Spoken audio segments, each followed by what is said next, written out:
Kapolres Ogan Ilir AKBP Andi Basorahman mengumpulkan seluruh anggota Polres Ogan Ilir yang terlibat dalam operasi Mantap Brata untuk selalu menjaga netralitas dan kesehatan selama bertugas.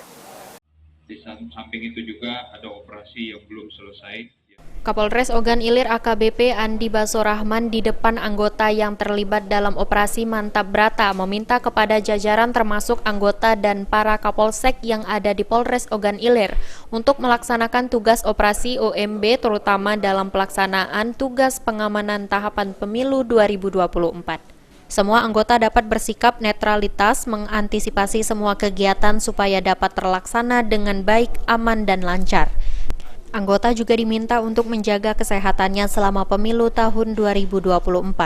Karena di akhir tahun bersamanya dengan tahapan pemilu, beberapa kegiatan pengamanan yang akan dilaksanakan oleh anggota Polri seperti perayaan Hari Natal bagi umat Kristen dan acara Tahun Baru 2024. Ahmad Romawi, PAL TV.